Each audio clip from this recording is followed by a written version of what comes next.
Turn off the lights. Let your room slowly sink into darkness, with only the sound of the fan or the wind outside the window, like a gentle soundtrack. Breathe in deeply, then exhale slowly. Tonight, we won't do any calculations, worry about deadlines, or bother with unanswered emails. Instead, join me on a small journey, a trip back in time, to a place where people had to survive with only what nature allowed. Imagine this: no electricity, no running water, and no lighters. The only thing keeping you warm, cooking your meals, and chasing away the long night's darkness is a handful of glowing embers. In the medieval world, fire wasn't a utility, it was everything. And if you had to leave home, you didn't carry snacks or a water bottle as we do now. You carried the fire. We will travel from the lighters of the Middle Ages, made of dry moss and hollow horns, to the fragrant herbal mattresses that helped the ancients avoid bedbugs and mosquitoes. We will visit kitchens filled with the smoke of hanging meat, peer by the dim light of a rushlight made from sheep's fat, then weave through living thorn hedges, where every leaf was a tool of defense. And it's not just about survival. You will also see gentle moments, the beauty routine with Chinese jade rollers, hair dyeing with Indian herbs, or applying makeup with the black coal of Egypt. All of this isn't to learn DIY survival skills.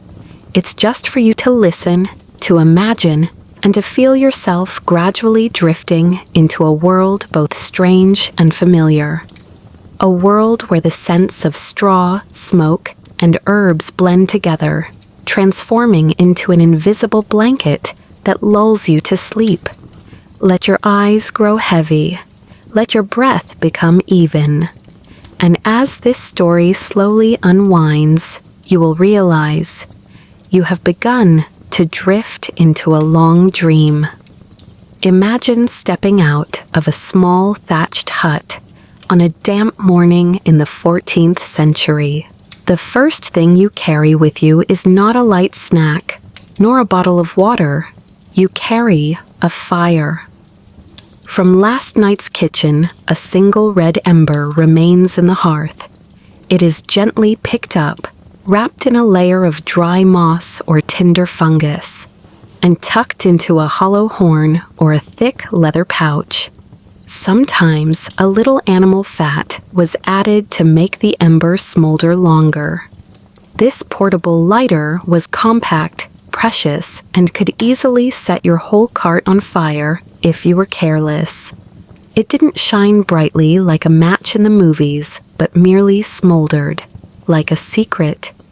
When needed, you would blow gently, hear a small crackle, and the flame would come back to life, much like one's self-esteem after tax season, faint but never completely extinguished. This bundle of fire saved you from shivering while trying to strike flint for half an hour in the rain. It also made long journeys less daunting. With just a handful of that magical moss and a single breath, you could start a fire, cook soup, or make shadow puppets to ward off the darkness.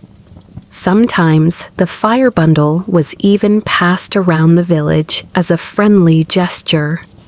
Someone heading to the market early might stop by a neighbor's house to borrow a bit of fire, carefully wrapping it in moss to carry as a gift. And as you let that image drift through your mind, a small warm leather pouch in your hand, holding the breath of a flame throughout the journey, you realize that just by keeping your own breath steady now, you are holding on to a quiet warmth for your own sleep. That warmth not only heated the journey, but upon returning home, the very same fire offered something else, not from its heat, but from its smoke. You see, when we think of smoking food today, we imagine barbecues, cold beer, and the fragrant smell of meat in the backyard. But for medieval people, smoke wasn't for parties. It was a means of survival. In small wooden houses with an open hearth in the middle of the room, meat wasn't hung right above the flames. Instead, it was placed behind the hearth, high up towards the roof, where a cool stream of smoke drifted lazily by. That smoke slowly enveloped each piece of meat, each fish, drying them, repelling insects, and making it difficult for bacteria to thrive. Over many weeks and months, an ordinary ham would transform into a hard, black, shiny block that could withstand the long winter. Hanging meat there also served another purpose: to prevent theft. And as you sat under that thatched roof, surrounded by the pungent smell of smoke, you would notice an unexpected benefit. The house was warmer, had fewer bugs, and strangely felt a bit cozy. It was a different kind of cozy from modern scented candles, but for them it was the smell of survival. So imagine sitting under a piece of smoked ham, smoke seeping through the thatch, and the fire murmuring a rhythm for the winter night. You exhale slowly, letting the imagined smoke drift away with your breath, carrying with it all the small worries of the day. Once the worries have vanished into the smoke above the roof, a sense of security returns from the very land around you. But this safety wasn't built from bricks or concrete. Just think, if you had to keep your pigs in the yard and stop the neighbor's children from borrowing things without asking, but you had no nails, steel wire, or sawn wood, what would you do? Medieval people had a strange yet incredibly clever solution. They grew a wall. It was called a living fence or hedgerow. They chose fast-growing, pliable trees like willow, hawthorn, or hazel. Then, instead of letting them grow straight up, they bent them, weaving one branch into another to create a natural wall of thorns. As the years passed, it grew denser and thicker, becoming a green fortress that could stop a cow, block a goose, and make a thief think twice. Imagine a late afternoon, the sunset filtering through the thick leaves, the wind rustling like the whisper of the living wall itself. You lean against it, feeling safe, listening to the crickets and the cool, damp smell of the grass. There are no cold metal fences, only a green wall, breathing and growing with you. And in that moment, you too can let yourself go like a small leaf in the wind, leaving all your worries blocked outside that thorny fence. That living fence embraced the house, and within those seemingly simple walls lay another secret to comfort, a secret from Mother Earth herself. Imagine stepping into a small house with mud walls and a thatched roof. There's no refrigerator humming in the corner of the kitchen, no electric heater. But medieval people had a small, simple, yet brilliant secret: clay. Clay, which you might think is only for making pots, jars, and bricks, was like a silent battery for the ancients. During the day, the clay absorbed coolness. At night, it retained a bit of warmth from the hearth. In the summer, they stored milk, butter, or leftover stew in unglazed earthenware jars, which would cool themselves. In the winter, clay bricks were heated by the fire, then brought to bed wrapped in linen, becoming warm compresses under the straw blankets. There was no sound of electricity, no flickering lights, just the feeling of warmth gradually spreading from the mud battery at your feet, and a silence so profound you could hear the wind whistling through the thatch. Thinking of this, you too can feel that small but steady warmth, spreading from your chest throughout your body. Clay not only kept the house cool or warm, but was also a companion in the kitchen. But for this friend to be useful, something else was needed: patience. In a medieval kitchen, there were no Teflon pans, only rough, coarse clay pots. But instead of accepting this, they came up with a strange method. They sat down and rubbed. The potter or the housewife would take a round stone and diligently polish the surface of the pot while it was still damp. They ground it over and over, compressing the clay particles together to create a smooth, glistening surface. This was called a friction glaze, a primitive non-stick layer, created not by chemistry, but by muscle and patience.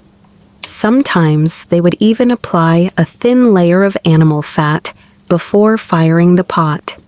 The result wasn't perfect, but at least you didn't have to chisel away stuck-on food. Imagine sitting there, listening to the rhythmic sound of the grinding stone, watching the sheen appear on the pottery, the firelight reflecting off it like a dim mirror. That slow, steady rhythm easily lulls you into a state of peace, like a silent glaze coating your mind, smooth and unstickable. And when the mind is quiet, no longer burdened, the other senses seem to become sharper. In a world without streetlights, that sharpness could sometimes determine the way home, especially on a foggy morning. The fog was so thick you couldn't see your own hand. The path was muddy, the windmill disappeared in the mist, and a feeling of being lost would set in. But instead of opening Google Maps, people listened. Sound was not a faint background noise, it was a living map. The distant church bell chimed, each toll acting as a sonic beacon. The clatter of cowbells indicated that the pasture was nearby. Medieval people didn't need a compass in the fog. They had their ears, able to distinguish the familiar bell of their village or the bark of a familiar dog. That's how they navigated the gloom, by listening, not seeing. And now you can also try closing your eyes. Let this quiet room have its own familiar sounds. Each noise brings you closer to a feeling of safety and stability, and your slow, steady breath is the map, leading the way to sleep. As the fog lifts and a new day begins, small rituals take place. Amidst scarcity, keeping the body clean was a quiet battle, starting with the simplest of things. If you've ever complained about brushing your teeth in the morning, imagine living in the Middle Ages. There were no electric toothbrushes, no cool minty toothpaste. The only thing you had was ash.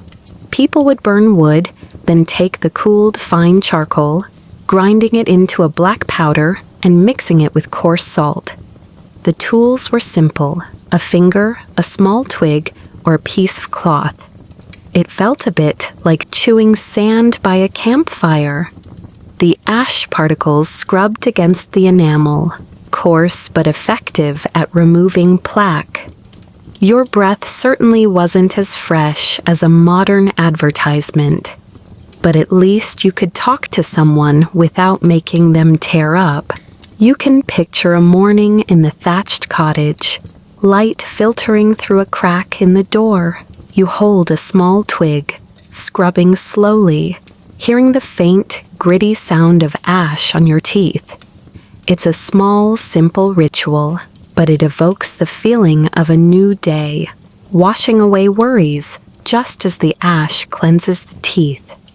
That feeling of simple cleanliness came not only from personal habits, but also from their homes themselves. A house not built of marble, but from the most immediate materials. If you think a medieval house was a grand stone castle, you'd be mistaken. Most people lived in masterpieces of mud and twigs. This architecture had a fancy name, wattle and daub, which actually just means a woven lattice of wooden strips plastered with mud.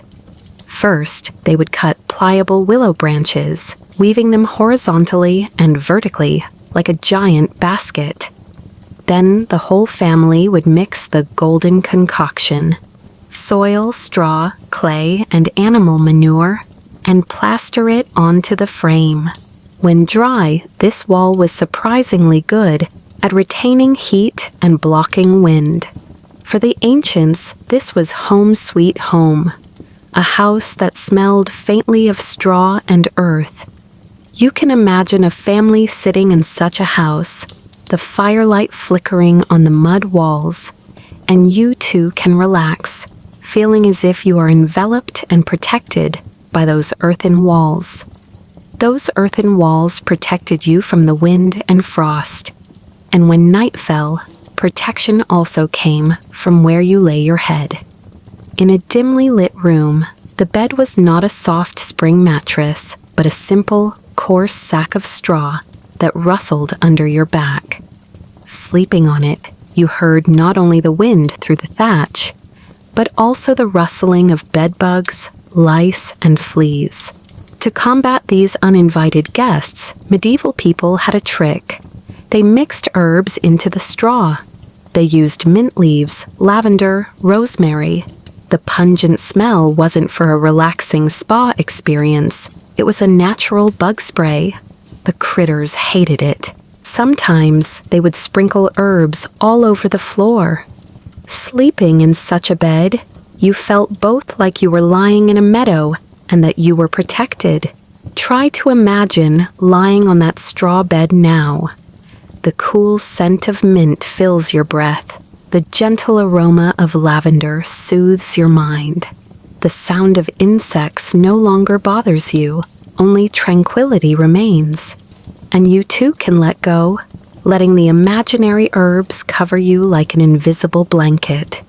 Safety came not only from fragrant, insect-repelling herbs, but also from keeping food fresh. And once again, nature provided a solution, requiring neither fire nor smoke, but only the steady coolness of stone. Before refrigerators hummed in the kitchen corner, medieval people devised a clever trick. They placed food on thick slabs of stone, usually slate or marble, set into the north wall of the house. Why the north? Because it received the least sunlight and was always cool. The stone absorbed the cold from the earth and air, maintaining a lower temperature than the surroundings. They placed milk, butter, and meat on these stone shelves, hoping to slow their spoilage. No electricity, no sound of a compressor, just silence and the cool air radiating from the stone. And right now, as you breathe in deeply, you can also let that imagined coolness spread through your body, pleasant, like a stone mini-fridge, whispering, "Rest assured, I will keep everything safe through the night." And in that kitchen, where stone shelves kept food safe, some vegetables were not just for sustenance, but for healing. Cabbage wasn't just food, it was medicine. When you were swollen, bruised, or even aching from a long day's labor, you would run to the garden and pick a few fresh cabbage leaves. People believed that cabbage leaves were cool and could draw toxins from the body. The method was surprisingly simple. Take a large leaf, crush it slightly to release its juices, and apply it directly to the sore spot, securing it with a piece of linen. The image is simple: a mother sitting by the fire, gently tying a cabbage leaf onto her child's red, swollen arm. The kitchen smoke mingles with the scent of green vegetables, and the crackling fire lulls them both into peace. And you can feel it now. Imagine a cool leaf on your forehead, melting away the day's fatigue. your mind calming down, as if soothed by a quiet vegetable garden. As the pain subsides under the cool leaf, darkness begins to fall, and people need a tiny light to push back the night. As darkness descended on the thatched roofs, medieval people had no electric lamps, nor could they afford the luxurious beeswax candles from the church. Instead, they invented a cheap but useful light source, the rushlight, a lamp made from reeds and animal fat. They would gather slender reeds, peel away the green outer layer to reveal the soft pith, dry it, and soak it in lard or sheep tallow. When needed, they would clamp the reed into a small iron holder and light it. The light from a rushlight was flickering and smoky, smelling faintly of a half-finished frying pan. Each one only burned for 10 or 20 minutes, but for a farmer, that was enough time to mend clothes or whisper together before bed. Imagine sitting in that room, the light dim, the tiny flame dancing on the reed stalk. Not too bright, not too dark, just enough to see the familiar face beside you. And as you think of this, you can feel your own eyelids growing heavy, letting that small flame guide you gently into a deep sleep. The same fat used for light was also a precious source of energy, and storing it through the long winter required extraordinary creativity. In a world without refrigerators, medieval people had a way of preserving butter that sounds both bizarre and a little unsettling. They buried it in a bog. A lump of butter, wrapped in coarse cloth or bark, would be buried deep in the cold, wet mud of a bog. There, the low oxygen, acidic, and cold environment would preserve the butter. Instead of spoiling, it would just sit there, naturally refrigerated. Archaeologists in Ireland have unearthed lumps of bog butter over 3,000 years old, with a taste described as a mix of blue cheese, smoke, and earth. You can imagine a farmer emerging from the bog, his clothes muddy, but in his hands is a golden lump of butter just unearthed. For his family, it was nothing short of a treasure. And as you think of that butter, lying silently under the black mud for months, you can also let your mind sink down and settle, ready to rest until tomorrow's light awakens you. A bog wasn't always necessary. Sometimes the ideal storage was right in the forest. Deep in the medieval woods, not every home had a cellar or a stone shelf, but nature provided a special refrigerator, a hollow tree. The trunks of ancient, rotten-hearted trees were empty, cool, and dry inside. A farmer would simply cut a small opening, place cheese, dried meat, or apples inside, and seal it with bark. Simple, discreet, and an unlikely place to store food. The temperature inside the trunk was more stable, and the thick bark shielded the contents from sunlight and curious animals. Picture a father taking his son into the woods, stopping by a hollow oak, and gently opening the cover to reveal fresh apples. The tree was not just wood and leaves, but a small door, preserving life for the family. And right now you can imagine your mind as that hollow tree. It may be noisy outside, but inside is a cool, quiet space where you are safe to close your eyes. But when those hiding places were empty, when famine struck, the grain stores were bare, and the cold lingered, people turned to a food source that sounds desperate: tree bark. Not the rough outer bark, but the cambium, the soft inner layer next to the wood. They would scrape this layer from birch or pine trees, dry it, and grind it into a coarse flour. Then they would mix it with any leftover grain, knead it with water, and bake it on hot stones. The result was a dark, tough, slightly bitter bread that smelled of the forest, but it was edible. It was called bark bread, a food no one hoped to eat, but one that had saved entire villages. Imagine a family huddled by the hearth, each holding a piece of the hard bread. They knew tomorrow would still bring hunger, but at least today they had something to put in their stomachs. And right now, as you breathe in slowly, you can taste that forest flavor, dry, rustic, but nourishing, just like the sleep that is coming. Simple, steady, and enough to carry you through the night. Even on those lean days, amidst the mud and smoke, people still held a secret desire to be beautiful, and their cosmetics were sometimes nothing more than ashes from the hearth. Wood ash was finely ground and mixed with animal fat to create a crude foundation. They would apply it to their faces not only to lighten their skin, but also to protect it from the sun and insects, and to cover blemishes. Women would use ground charcoal as eyeliner, similar to kohl in Egypt. Cheeks were colored with beetroot juice or wild berries, and lipstick was a few drops of crushed raspberry. You can imagine a girl sitting before a scratched bronze mirror, daintily dipping her finger into a bowl of ash, and then smiling as her eyes looked darker. And in that vision, you can see clearly, even in the ashes, people found a reason to care for themselves. Just as you, right now, are allowing yourself to be cared for, with slow breaths and relaxation, easing into a peaceful sleep.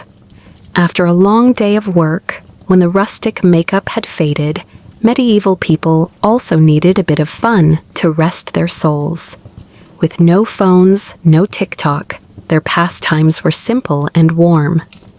Children would collect sheep bones, called knuckle bones, and toss them in the air, an early form of juggling and dice. Adults would gather around a rough wooden table to play simple board games like Nine Men's Morris with pebbles. Occasionally, someone would play a few tunes on a wooden flute.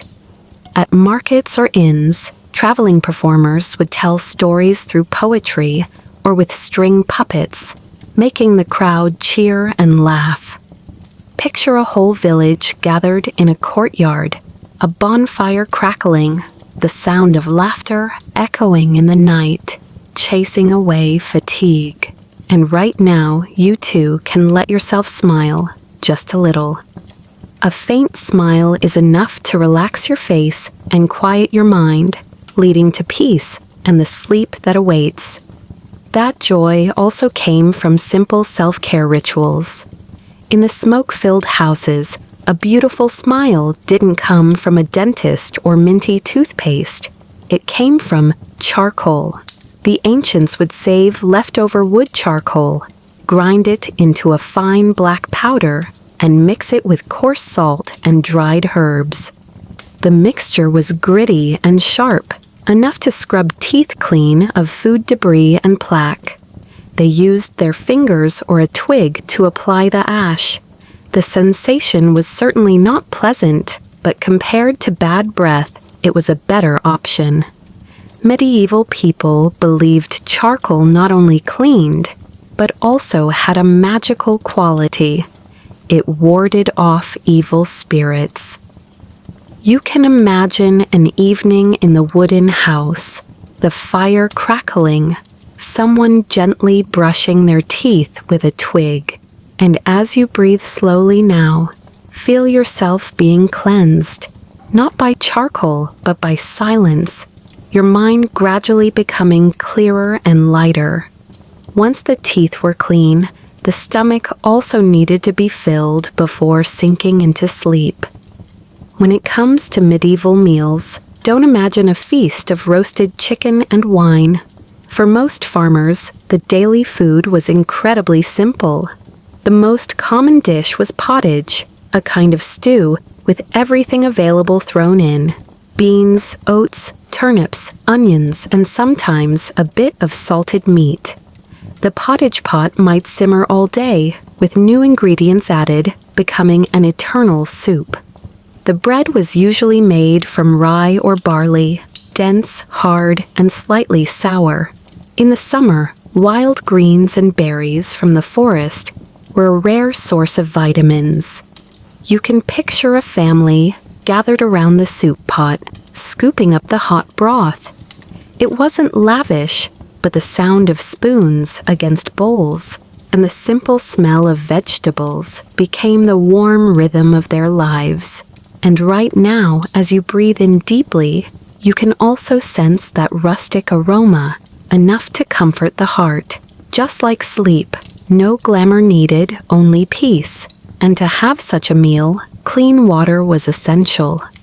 In a world with no water filters, medieval people had to be creative to turn murky pond or well water into something drinkable. One of the simplest ways was to use ash and sand. Wood ash sprinkled into the water would make dirt and bacteria settle faster. Then they would filter the water through a layer of sand or gravel, making it clearer. It wasn't perfectly pure, but it was safe enough for cooking soup. Imagine a woman kneeling by the well, patiently pouring ladle after ladle of water through a thick layer of sand in a wooden bucket. The resulting water flows out clearer, cooler, and right now, as you take a deep breath, you can also imagine yourself drinking a sip of that cool water. Fresh, simple, like a whisper telling you, you are safe, you are cleansed, and you can rest easy. That protection came not only from clean water, but also from keeping the body warm.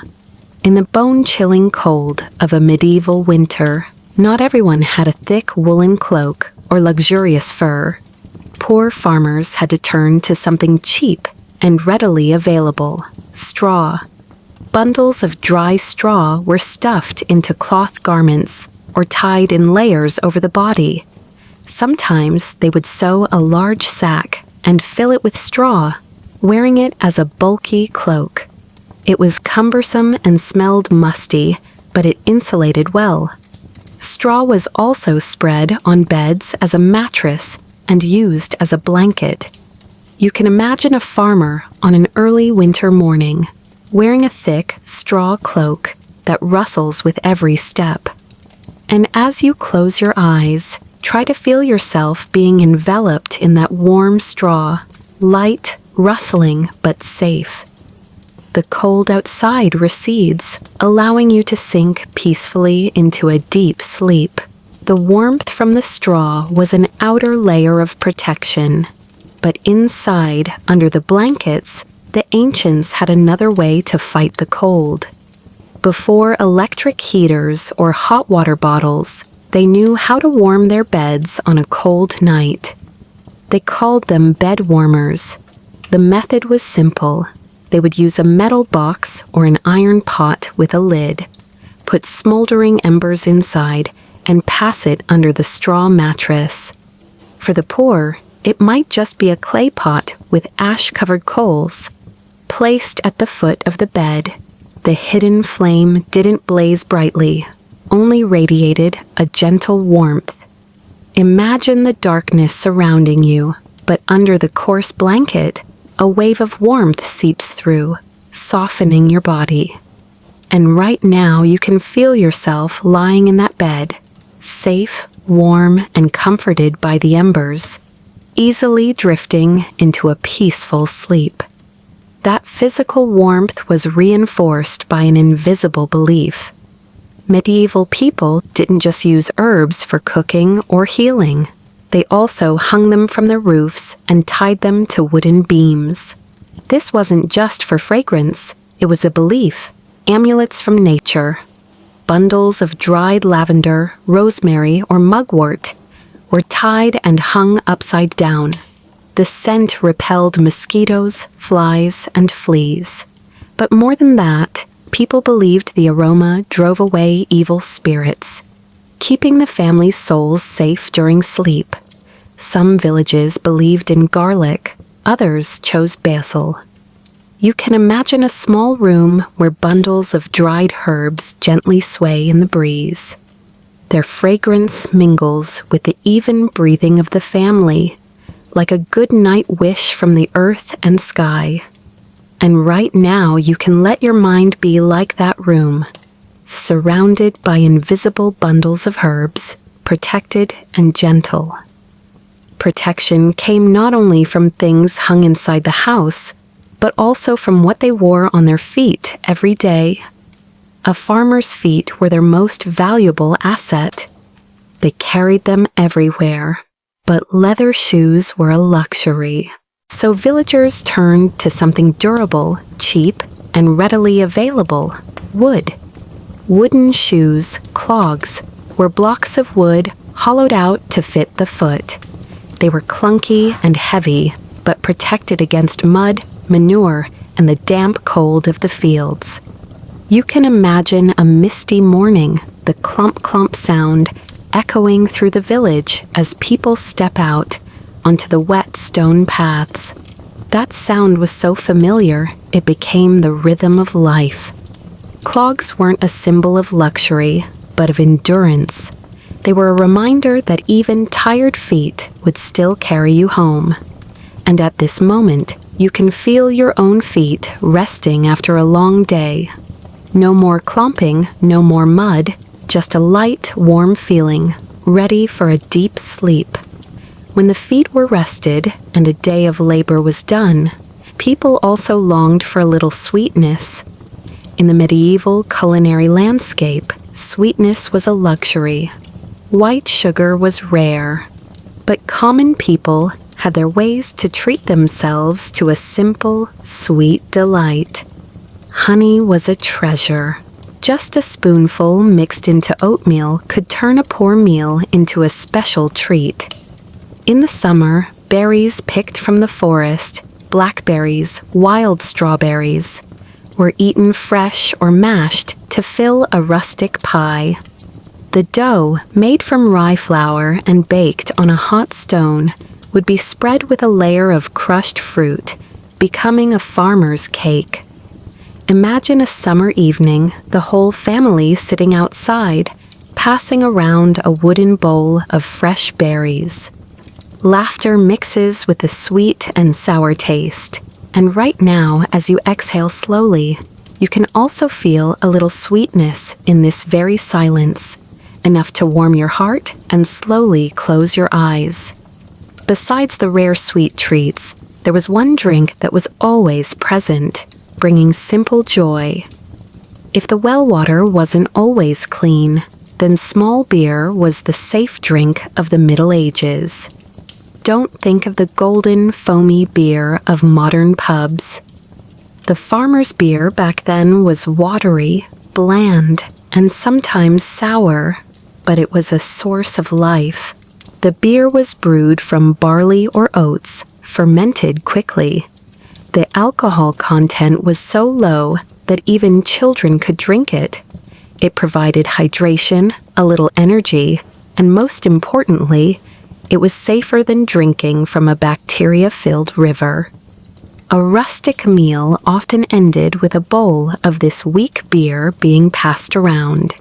You can imagine sitting with them, the fire flickering, a light buzz in the air, and laughter spreading through the yard. A sip of small beer didn't get you drunk, but it warmed the heart, just like the sleep you are now drifting into. Light, quiet, and sweet. That simple joy came from knowing you had enough food for the next day. With no refrigerators, medieval people had to find ways to extend the life of every piece of meat and fish. The two most common methods were smoking and salting. Pork and fish were heavily salted until the flesh firmed up like wood. The salt drew out all the water, leaving no place for bacteria to live. Smoking was both practical and subtle. Meat was hung high in the kitchen, over a smoldering fire. The smoke would seep into every fiber, slowly drying it. You can imagine a wooden house where strips of meat hang from the rafters.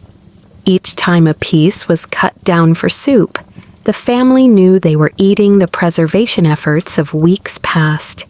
And as you breathe slowly now, it's as if you are inhaling that warm smoke, pungent, deep, then dissolving into a feeling of peace, guiding you gently into sleep.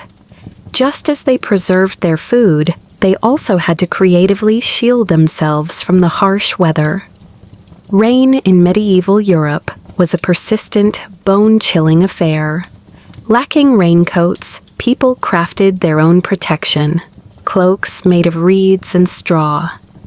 Bundles of dried reeds were woven into crude panels and worn over the shoulders. Straw was plaited into layers, overlapping like fish scales. It was bulky and smelled musty, but when the rain poured, it was an effective shield. You can imagine a farmer heading to the fields, rain pattering on his straw cloak. The cloak was not just an object, but a symbol of ingenuity and resilience. And right now, as you close your eyes, you can feel as if you are sitting under that cloak. The rain is still falling outside, but you are dry and sheltered, peacefully entering a deep sleep. When the rain stops and night falls, protection comes from another source. During the day, fire was for cooking and warmth, but at night, the fire had another duty: to stand guard. In medieval villages, where wild animals and thieves lurked, the fire was the silent night watchman. As the family slept, one person was often assigned to watch the fire. They would sit by the hearth, adding small pieces of wood to keep the embers from dying. The fire not only chased away the cold, but also scared off wolves and bears. The crackling wood and the orange light cast on the walls created a circle of safety. You can imagine the small dark house with only the glowing hearth. The night watchman sits wrapped in a straw cloak, gazing into the embers as if into the heart of the family. And right now you can also imagine a small fire beside you, burning steadily, guarding your sleep, so you need not worry, only close your eyes. That fire left behind not only warmth but also ash, and this seemingly useless byproduct had a surprising use. Cleanliness was not easy to achieve in the Middle Ages, but people still found ways to wash away the grime, using the most ordinary ingredients, ash and fat. Wood ash, when mixed with water, creates a weak alkaline solution called lye. Combined with rendered animal fat, the mixture would solidify into crude bars of soap, pungent, hard, and rough, but good enough for washing hands and clothes. Imagine a dark kitchen, a woman stirring a pot of boiling fat, adding handfuls of white ash. As it cools, it hardens into a grayish block. Not beautiful, not fragrant, but it was the soap that kept the family clean. And at this moment, you can also imagine yourself being cleansed, not with ash and fat, but with silence. Each deep breath washes away the tension, leaving you light, pure, and ready to surrender to a peaceful sleep. The commitment to cleanliness was also reflected in their smiles. A medieval smile wasn't as bright as in a toothpaste ad, but people still found ways to keep their teeth from falling out too soon. The simplest method was to use what was readily available: twigs and coarse salt. People would break off small branches from willow or mulberry trees. One end would be chewed until it frayed into a small brush, which was then used to scrub the teeth. The twigs had a slightly bitter taste and antibacterial properties. coarse salt was used as a scrubbing powder. People would dip the twig in salt and rub it on their teeth. The salty taste was sharp, but it helped disinfect. You can imagine a village morning with no minty toothpaste, only a frayed twig and a pinch of salt. And right now you can feel your own mind being scrubbed clean, each layer of worry removed like plaque, leaving behind a fresh, light feeling like teeth. Hair also needed care. Hair in the Middle Ages was tied to status and cleanliness. But in a world without shampoo, hair care relied on incredibly simple tools. People often used wooden combs, carved from smooth wood, sometimes crudely but sturdily. These combs not only detangled hair but also helped remove dirt, lice eggs, and bits of straw from their beds. For washing, they used herbs, a weak lye solution, soapwort leaves, or warm water mixed with apple cider vinegar. Women often braided their hair tightly to keep it clean. You can imagine a weekend afternoon, a mother sitting outside, patiently combing through her child's tangled hair with a wooden comb. And right now, you can also feel as if your own hair is being combed. Each stroke is a slow breath, untangling every knot of worry. As the hair becomes smoother, so does your mind, leaving you feeling light and ready for a deep sleep. Once the body was clean and the hair was neat, the soul also sought refuge. In the deep darkness of a medieval night, people turned to something more intangible, prayer. The fire in the hearth was not just warmth, it was seen as the eye of God, or the light of the saints, watching over the family as they slept. Before going to bed, many would kneel and whisper a few prayers, perhaps, "Lord, keep the fire burning till dawn," or simply a plea for the children to sleep soundly. Each small house became a private chapel, where kitchen smoke mingled with whispered words sent heavenward. The belief that someone or something greater than them was listening helped them endure the long nights. And at this moment, you too can close your eyes, take a deep breath, and imagine yourself sitting before that fire.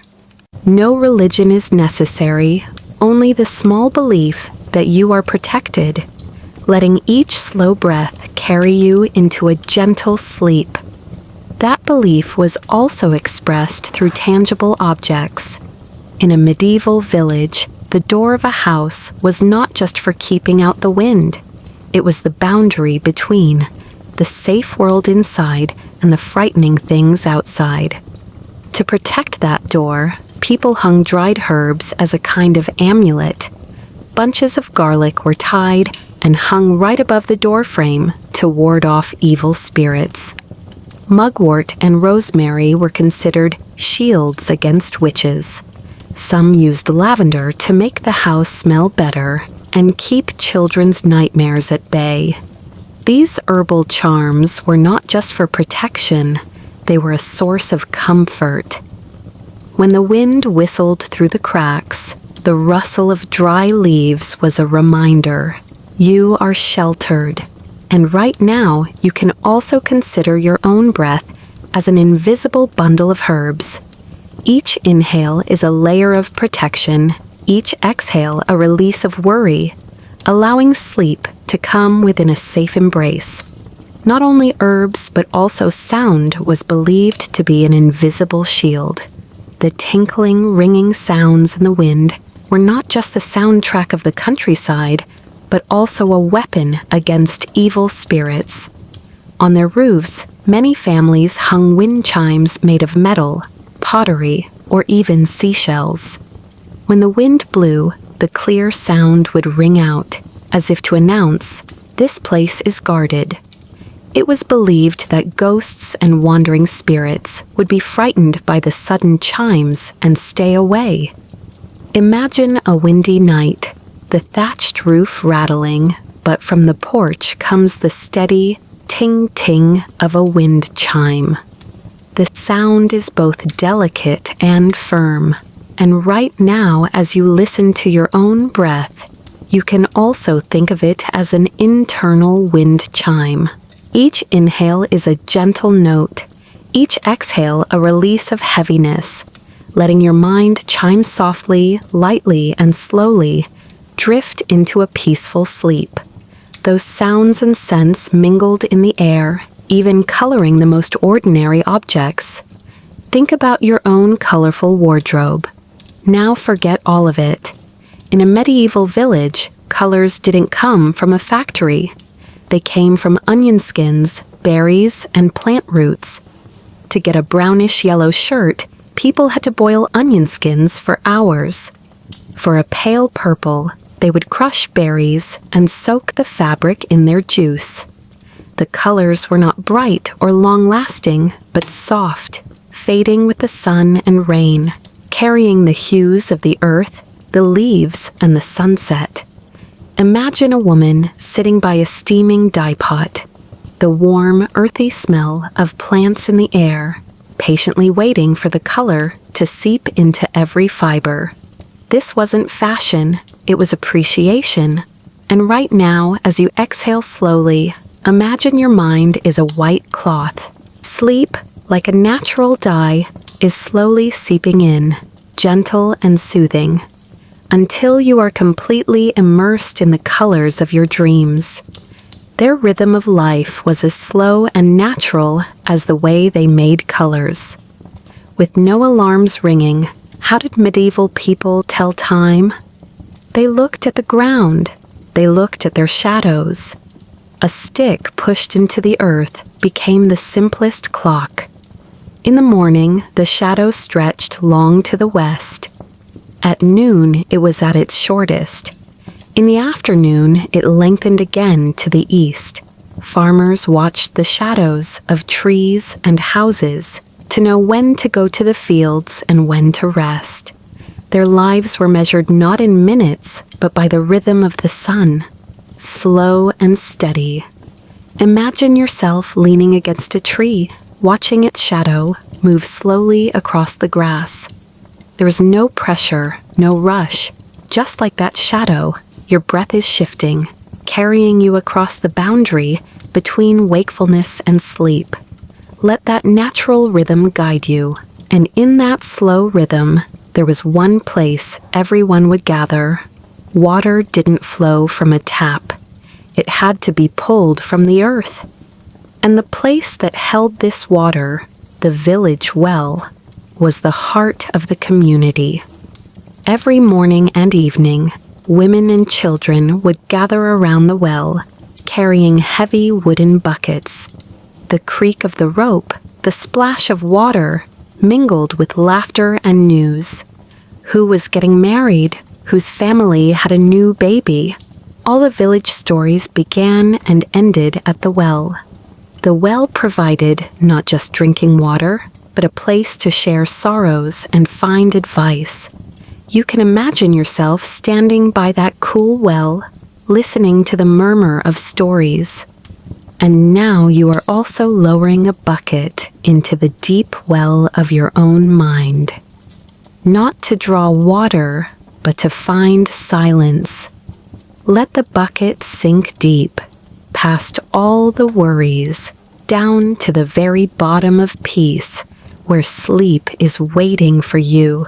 When that peace has settled, when the water buckets are resting in the kitchen corner, the family gathers at another center of the home. Not the cool well, but the warm hearth. In the flickering firelight, with full stomachs and work set aside, it is time for stories. The grandfather, with his deep, warm voice, recounts ancient legends, tales of fairies in the forest, monsters in the lake, or kind saints who walked this land.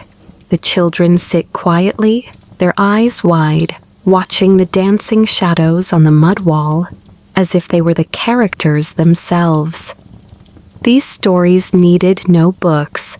They were passed from one generation to the next, a thread connecting the past to the present. Let those ancient tales echo in your ears, blurring the line between reality and dream, and gently leading you into the story of your own sleep. And when the last story ends, when the fire is nothing but glowing embers, someone might gently open the wooden door and step outside to breathe the fresh night air. The sky then was not obscured by city lights. It was a black velvet cloth, studded with countless sparkling stars. The Milky Way appeared as a silver river flowing across the sky, so clear you felt you could reach out and touch it. The ancients looked up, not just to see beauty, but to read the story of the universe. They saw the hunter, the great bear, and the dipper. The stars were a compass for sailors, a calendar for farmers, and a comfort for lonely souls. Imagine standing under that starry sky, feeling the vastness and the absolute silence. Then, as you close your eyes, let that immense universe shrink to fit inside your mind. A dark, peaceful space where you can float freely, back inside the house where the warmth of the embers still lingers. The night is not quite over. There are still quiet tasks, the final rhythmic movements before complete rest. The father might be sitting in a corner, carving a wooden spoon by the faint light of a rushlight. The mother sits at her loom, spinning wool into sturdy thread. The soft scraping of wood, the click-clack of the shuttle, these sounds don't break the silence, they become its rhythm. These are meditative moments when the hands work skillfully while the mind is completely relaxed, and then the last tool is set down. The final movement ceases. The house sinks into absolute silence. All that remains is your breath, even and slow, like the last wave caressing the shore. Before the night sea becomes perfectly still, now let that silence embrace you. Sleep well.